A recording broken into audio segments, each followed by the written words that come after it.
Hey everybody, welcome to Smoke and Barrel Show. On this episode, we're going to help you figure out how to select that first cigar.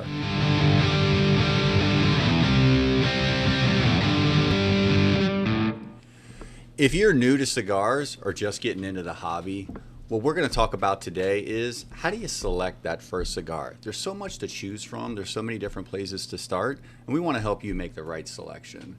So with us today, we've got Kyle from Route 7 Cigars here in Sterling, Virginia. Kyle, how's it going? Good, Mike, and you? Doing awesome.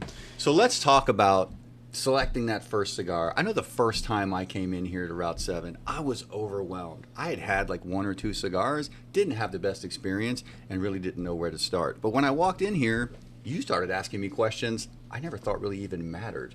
So first of all, can you tell when that newbie walks in the door? Can you tell when somebody's really doesn't understand what they're doing? Oh, yeah. It's obvious they don't have a clue, but they come in and ask a few questions themselves. You know, hey, I had a cigar with a friend. I have a friend that smokes. But I really don't know if I like the cigar or dislike the cigar. So I really, need some information on how to pick out a cigar.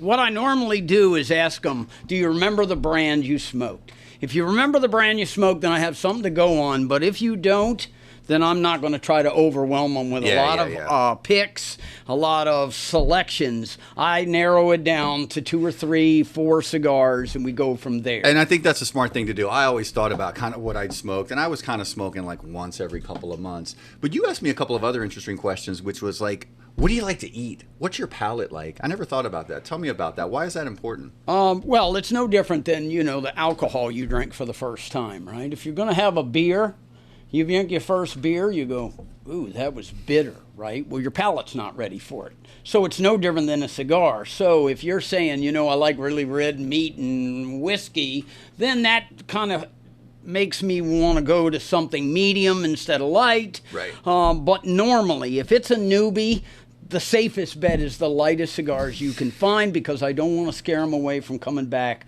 for the next one. Yeah, nor do you want that person to not enjoy that first cigar, right? And so we've got a lineup here today, guys, that we're going to talk about, and we're going to touch on each of these cigars. And I've started with these myself, and I come back to them as well. My palate's changed over time, but I definitely come back to these cigars. So let's jump right in. Yeah. Tell us about what you've selected, first of all, why you selected these cigars before we get into the details. Okay, well, they're all mild one. They're all a little different, but they're all mild. Okay. The price range is from inexpensive to medium, so you're not spending a lot of money on this. There's no reason to spend a lot of money on a really good cigar. You can take your time and move your way up to what would be, but all these are proven cigars that people come back from to me every single time and say, man, I like that cigar. Do you have something like it? Do you want to go on? Whatever. But they've proven that they'll come back because they smoked it the first time. I'm living proof of that because I come back. Right. So let's jump right in. Tell us about this first cigar. Okay, so Baccarat is a Honduran. It is very mild Honduran. Which, by the way, guys, I am smoking right now. I've had it before, and I always come back to it. It's a great cigar. Most Hondurans are medium-bodied, but this one is light. It's really smooth, but its benefit is it's been sprayed with sugar water to wrap the wrapper on it, so you're getting a sweetness when you put it in your mouth. Yeah. And because of that, the human body loves sweetness, so it kind of hooks you from the very beginning, and then it never gets really very strong. It stays pretty mild all the way down to the end. Yeah. Some people don't like the sweetness, and when they come back and tell me that, then I know the next step and where to go. Yep. Some people stay on that for a while before they decide to move on to another cigar. I always keep a few in my humidor. All right, so then what do we got next? Actually, before we move on, what's the price range on that? Around $6, okay, basically. So now let's move on to the next one. Right, okay, so the next cigar is Macanudo, which is basically the #1 selling cigar in the United States and has been since it came out in 1968. Really? Yeah, and the reason is no matter what crop, no matter what year, no matter what disadvantage or advantage they had rolling that cigar, it tastes the same every single time. So That's a big benefit. I have people that have been smoking that cigar since I started in '93, and that's all they'll smoke. That's all they want. The they won't consistency go on is to great. anything because of the consistency. Yeah. The benefit of this over some other Dominicans, the Macanudo has a Mexican binder, which gives it a very distinct flavor that gives it more than a normal Dominican.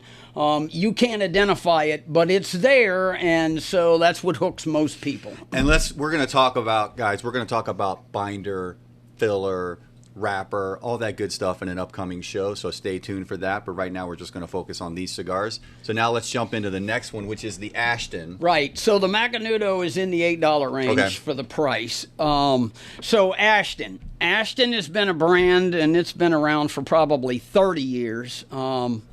It's made by Fuente for Holt Cigar in Philadelphia. It is probably the lightest one in the entire group. Okay. You light it up, you're going to get a very, very light flavor, and it's not going to change. It's pretty linear. It goes all the way down the same way, but that's a really good start. You don't want a lot of complexity. So you go all the way down, you're done. I still have people that smoke this as their first cigar, even though they've moved on, like you have, to medium or full body. Because they want something really light and consistent with their cup of coffee or whatever they're doing first. Yeah, that's a great morning smoke. I've had it myself. Yep. Okay, so that one is around $11, and the last cigar is Avo. Avo is made by Davidoff, which means it's probably the highest quality of all the cigars. Davidoff is a premier Dominican made in the U.S. and has been consistent that way since '92 when it came out. This cigar is really smooth and creamy. It has a creamy finish, and it's none of the others have it. It's not like caramel. It's just a feel in your mouth that you go, well, it coats my mouth. That's kind of creamy. Right. A lot of people move from there to Davidoff because the price is higher, but you can get the same cigars at Davidoff without paying the price by buying that's a great Avo. deal. Davidoff makes great stuff. I will tell you, I had this cigar. I've had a few of them. It's a great after dinner smoke. So after a nice meal, I'll sit down. I've got the larger ones at home. But that's also, you're right, it's a really smooth cigar, great after dinner smoke. Okay, so when you came in the first time, I normally, with any customer, go to... Did I have that look on my face? Yes, you did. Two of the cigars. Yeah. Baccarat and Avo are usually what I'm going to go to in the humidor. If they're absolutely a newbie and don't have a clue and you can tell, then I'm going to Baccarat. If they say, well, I had a cigar and this is what I had, and it was mild, then I'm going to Avo. And that's just my personal preference. It's what I know that I know is going to work. Yeah, and you know what? It's not too expensive, which is a great place to start. Right. All right, so now let's jump over to the other three that we've got selected here. And before we jump in, I just want to say this seems to be a highly debated topic, which are flavored cigars, right? I'm on a lot of social media, and people go back and forth like crazy on whether it's worth it, whether it's not worth it, whether it's considered a real cigar or not. But you seem to sell a lot of these. A lot of people like these cigars. So tell us about what you selected. Okay, so they are all real cigars. They're made of tobacco, they're hand-rolled, and just because they have flavoring to them doesn't make them a real cigar. And yes, you either love them or hate them. There's no in-between for most of it. The first two CAO flavors are flavored cigars with particular flavors: cherry and exotic fruit bourbon and vanilla.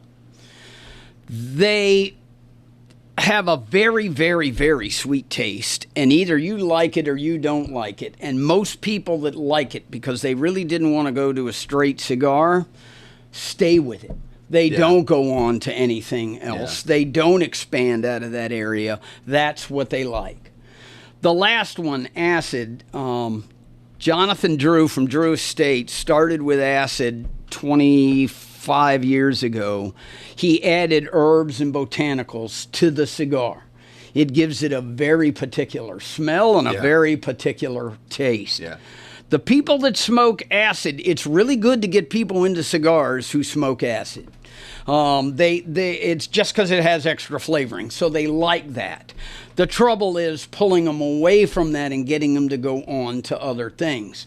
Once you get them into this, They don't go back to that anymore. Or you have an experienced cigar smoker, somebody that's been smoking, and you offer them that, they're almost not going to like it. I've had this is the Kuba that you picked. Correct. I've had the Kuba before. I had it once, and I've never gone really back to it, right? I'll kind of stay in this area before I'll kind of go in this area. Right. So the people that stay on it. They don't, again, like the flavors, don't go on to anything else. But if they do move on, they're almost not going back to that cigar. And what do these cigars run? They run anywhere from about $4 to $11 for the Kuba, $11.50. Awesome. And the other thing that's interesting about acid is they don't reveal how they flavor these things. Right? Nope. It's all proprietary. Yeah. They're not going to let you know what herbal and botanical, because then somebody will copy it and then they'll have competition. That makes sense. So listen, guys, we've got a great selection of cigars here. Not too expensive, very mild. I think they're really great places to start if you're new to cigars. The other thing I would say is don't be intimidated when you walk into the shop. It's okay. Everybody's been there. Find a good shop, find a good shop owner, and have a good conversation about what you like to smoke, what you like to eat, all those types of things that Kyle was talking about. And you can make the right selection and enjoy that first cigar. The other thing I'll say is, what about a couple of recommendations on what to do when you get that first cigar, right? Like, if I'm new to cigars, how do I smoke it, right? I mean, I see people sit down sometimes and they'll start puffing like every 10 seconds and they're going through that cigar really quickly and they're really not taking the time to enjoy it, which is what you want to do with it. The whole idea with a cigar is to sit down and knock out your stress for about an hour. I mean, that is the real reason. That and doing it with somebody else, you now have an atmosphere that works really well with or without alcohol. I would recommend getting it cut by the store person first, right? And he can show you, but you want to get it cut. You go home, you go out on your deck, you get your favorite beverage, you sit down, you light it up, and then just take your time. Yeah, and enjoy Try to identify the flavors, or, think about the next woman you're going to talk to, or whatever. Don't think about work. Don't worry about, the bills you owe. This is your hour to sit and relax. Yeah, it's a great time to relax. So listen, everybody, I hope this gives you a little bit of information to help you go out there and find that first cigar. Don't be intimidated. Go out there, find a good smoke, go home and enjoy it. But before we go, Kyle, tell us a little bit about Route 7 Cigars. Okay, Route 7 Cigars has 2 locations, one in Leesburg, one in Sterling. It was started by Alec Rubiera, who's the owner. He started selling cigars in college. When he graduated, he went on to being a top seller for Ashton Cigars. From there, he bought his first store in 2018 in Leesburg. A year and a half later, we opened Sterling. So anything you hear on any of these broadcasts, you can come in and ask Chris, Kevin at Leesburg, or Kyle and Emmett at Sterling, and we can help you with any questions, add anything you need to know. So just come by and talk to us. Awesome. Make sure you come check them out, guys. And don't forget to click, like, and subscribe that link below. And thanks for joining us on this episode of Smoke and Barrel Show.